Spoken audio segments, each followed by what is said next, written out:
교만과 겸손. 어느 호텔왕 이야기. 잠언 18장 12절에서 13절. 사람의 마음의 교만은 멸망의 선봉이요 겸손은 존귀의 앞잡이니라. 사연을 듣기 전에 대답하는 자는 미련하여 욕을 당하느니라. 마음의 교만은 패망의 선봉장이요 겸손은 존귀의 앞잡이니라.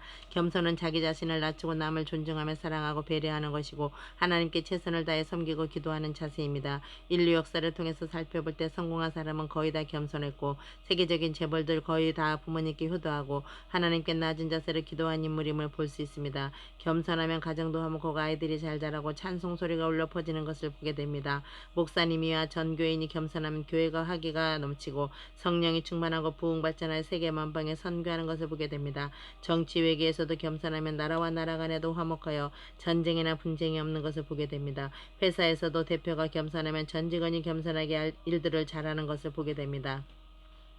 구약 성경의 지혜서 자문에서는 교만은 패망의 선봉장이요 겸손은 존귀의 앞잡이라고 말씀하고 있습니다. 교만한 사람은 우선 친구가 없습니다. 가정에서도 교만하면 싸움이 그칠 날이 없고 가정의 교만은 이혼으로 이어지든가 별과에 사는 것을 보게 됩니다. 분쟁이 많은 가정의 자녀들이 가출하여 악의 소굴로 빠져들어가고 결국 선연원이나 교도소로 가는 것을 많이 보았습니다. 우리 선교팀은 청소년 범죄자들을 많이 상담해 보았습니다. 그들은 한결같이 부모의 교만과 부부싸움의 희생물을 원망하고 있었습니다. 자녀들을 위해서도 부부간에 겸손하고 참고 싸우지 말아야겠습니다. 조선시대에 교만방자한 정치인들이 나라와 백성을 위해 일은 안 하고 동인, 서인, 노론, 소론, 사색, 당파로 나뉘어 싸움질을 하더니 결과는 나라가 뒤집혀 일본의 침략을 받고 일제시대 36년의 종살이 비극을 겪어야 했습니다. 참으로 한심한 일이 아닐 수 없습니다. 그 후유증은 70여 년이 지난 지금도 겪고 있습니다. 한일 간의 위안부 문제, 강제징용 피해 배상금 문제, 독도 문제 등의 상처가 아물지 않고 있습니다. 도대체 지금의 정치인들도 옛날 망국적인 사색당파 학습의 유전을 이어받아 반쪽으로 분단된 이 땅에서 나라와 민족의 앞날보다는 당리당략으로 바람잘 날이 없는 것을 볼 때 후손을 위해서도 우리 세대가 정신을 차리고 바르게 살아야겠다는 생각을 하게 됩니다. 우리는 그동안 많은 국제 정세를 보아왔습니다. 교만 방자한 지도자가 한결같이 비극으로 결말을 장식하는 것을 보았습니다. 잘못된 나라, 잘못된 지도자가 잘못된 정치 권력과 행포를 부리거나 전쟁 무기를 만들어 가지고 세계를 제패하려다 망한 나라가 한둘이 아닙니다. 나는 겸손의 인물로 호텔왕 조지 볼트 회장을 소개하고자 합니다. 미국의 필라델피아의 작은 소도시에 상대한 축제와 운동 경기가 있어서 많은 사람들이 구경을 하러 왔는데 호텔마다 초만한 상태라 예약을 못한 손님들은 노숙을 하게 되었다고 합니다.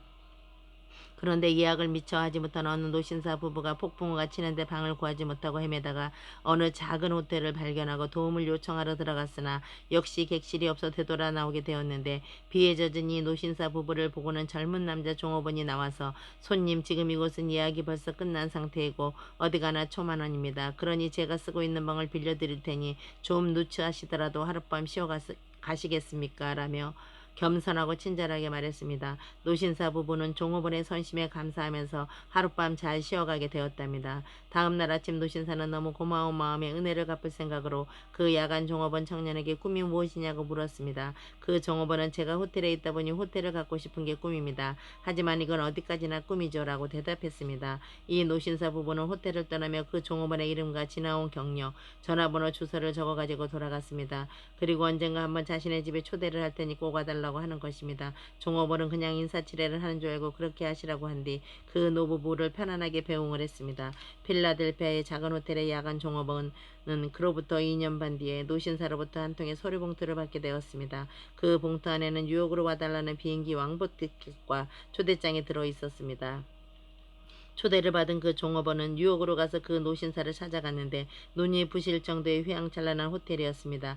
그 노신사는 호텔업계에서 세계적으로 성공한 월터 아스터였습니다. 필라델피아에서 비바람이 몰아치는 날 하룻밤 신세를 진 이 젊은 청년 종업원으로부터 받은 겸손하고 친절한 호의에 보답하고자 새로 지은 이 거대한 호텔을 물려주겠다고 했습니다.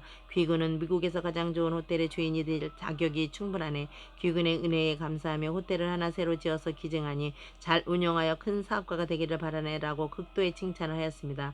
이 호텔이 바로 현재 미국을 방문하는 세계 국가 원수들이 단골 호텔로 각각 만든 뉴욕의 윌도프 아스토리아 호텔입니다. 13세의 프러시아에서 미국으로 이민 와서 작은 호텔의 야간 종업원으로 일하던 청년이 그 후 세계 곳곳에 수많은 호텔 체인을 가진 호텔왕 조지 볼트입니다. 겸손하게 친절을 베푸면 하늘의 신령한 복과 땅의 기름진 복을 받는 것을 우리는 배우게 됩니다. 여러분 겸손하시기 바랍니다. 겸손하면 존경을 받게 됩니다. 아멘.